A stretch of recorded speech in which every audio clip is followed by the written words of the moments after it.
Mən əminəm ki, bir gün heç bir qida qəbul etməyən bir insan günün sonunda istəmədiyi yeməyi belə yeməyə məcbur qalar. Bir çoxlarınız bəlkə də düşünür ki, yox, mən belə xarakterim yoxdur, istəmədiyim bir şeyi yeyə bilmərəm. Amma aclıq elə bir şeydir ki, insanı buna vadar edir və siz müəyyən bir zamandan sonra məcburiyyət qarşısında qalırsınız və onu yeyirsiniz.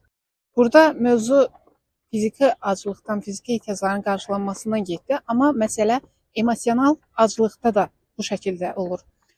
Əgər bir insan sevgiyə, diqqətə, qayğıya, onun təməl psixoloji ehtiyaclarına açsa, qarşısına çıxan və ona az da olsa sevgi göstərən, ona özünü fərqli şəkildə təqdim edən hər insana güvənir. Misal üçün, sizin emosional aclığınız var diqqətə, sevgiyə, təqdirə. Qarşınıza çıxan insan çox təhlükəli biri də olsa, sizin o aclığınızı dırnaqarası doyuracaq hansısa bir davranış etsə, onun digər davranışlarını siz görməzdən gəlirsiniz. Buna görə də insan gərək bu həyatda ehtiyatlı davransın ilk növbədə. Amma bir tərəfdən də bunu nəzərə almaq lazımdır ki, insan ehtiyaclı varlıqdır. Burada psixoloji və fizioloji ehtiyacları nəzərə almalıyıq. Ehtiyaclı varlığımız da onu göstərir ki, biz ehtiyaclarımızı düzgün yolla qarşılamağı öyrənməliyik ilk növbədə. Mənə müraciət edən xanımlar arasında daha çox bu problemlə qarşılaşıram. Gənc xanımdır.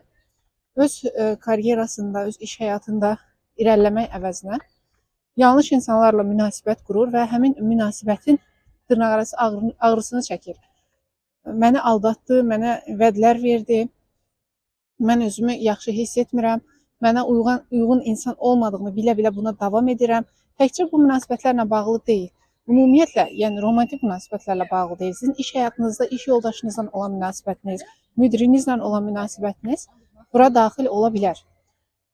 Yəni qısacası, biz öz emosional aclığımızın fərqində olmasaq, yanlış insanları həyatımıza ala bilərik və yanlış insanların bizdən istifadə etməsinə səbəb ola bilərik. Əgər siz də öz həyatınızda belə hadisələrlə qarşılaşırsınızsa və özünüzü sorğulamağa başlamısınızsa, düşünün ki, hansı emosional aclığınızdan dolayı başqa bir insandan asılı vəziyyətə düşmüsünüz. İlk növbədə burada çıxış yolu nədir? Mən düşünürəm ki, hər bir insan emosional baxımdan zəif olduğu nöqtələri təyin eləməlidir öz-özlüyündə. Bir insanla qurduğun münasibətdə ən çox onun sənə hansı davranışları səndə ona qarşı hissləri artırır, ona qarşı sevgini artırır və yaxud da bağlılığı artırır. Bunu təyin etmək lazımdır. Əgər onun səni təqdir etməsi səndə bir özgüvən, ona qarşı istəyi artırırsa və sən bundan dolayı onun digər davranışlarını, xarakter xüsusiyyətlərini görmürsənsə, burada problem var deməkdir. Bunu nəzərə almaq lazımdır. Yəni, sənin zəif nöqtən, sənin emosional boşluğundur və bu zəif nöqtəndən qarşına çıxan hər bir insan istifadə edə bilər.